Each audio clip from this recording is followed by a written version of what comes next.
पर्यावरण की सुरक्षा। पर्यावरण हमारे चारों ओर जो कुछ भी है वही हमारा पर्यावरण है। वायु, जल, मिट्टी, पेड़ पौधे और पृथ्वी से सभी पर्यावरण के अंग हैं।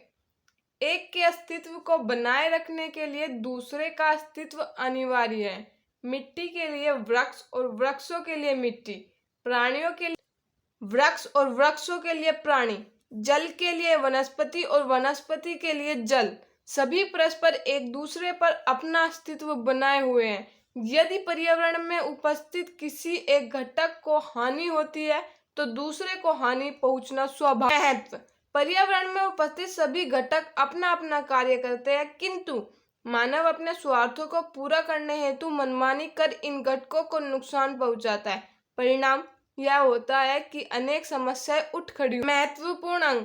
वन पर्यावरण के अत्यंत महत्वपूर्ण अंग है। ये हमें लकड़ियां प्रदान करते हैं जो ईंधन और अनेक प्रकार के सामान बनाने में काम आती है। वनों से हमें जड़ी बूटियां मिलती है जिनसे प्राण रक्षक दवाइयां तैयार होती है। वन पशु पक्षियों के प्रमुख आश्रय स्थल है।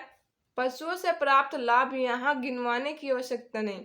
आज उनका अनेक क्षेत्रों में महत्व बना हुआ है। गांव नगर बसाने के लिए मनुष्य ने पेड़ पौधों की अंधाधुंध कटाई की, वनों का विनाश किया। इस विनाश से तेज आंधियां चली क्योंकि उनमें रुकावट डालने वाले पेड़ पौधे नहीं रहे।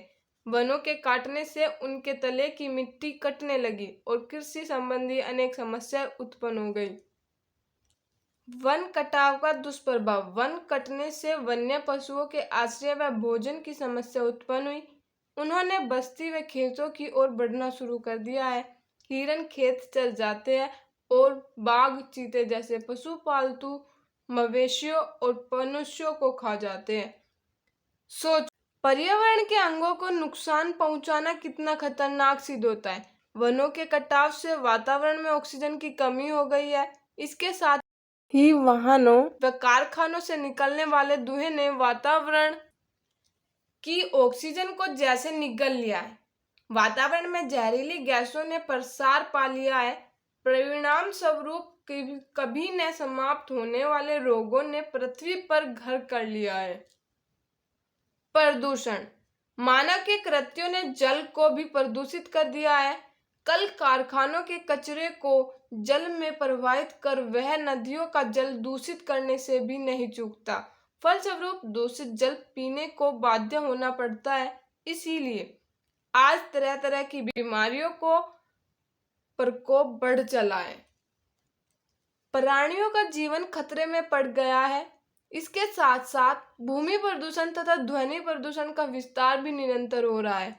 बताओ, जब हमारे चारों ओर वातावरण प्रदूषित होगा तब हम कहाँ रहेंगे, क्या खाएंगे, कहाँ सांस लेंगे, क्या पिएंगे। पर्यावरण संरक्षण की आवश्यकता। चाहे वायु हो या जल, पेड़ पौधे हो या अन्य प्राणी, पर्यावरण में सबका समान महत्व है। इनके नाश से हमारा सर्वनाश सुनिश्चित है। अतः हमें पर्यावरण की विविधता को बनाए रखते हुए इनकी सुरक्षा का हर संभव प्रयत्न करते रहना चाहिए।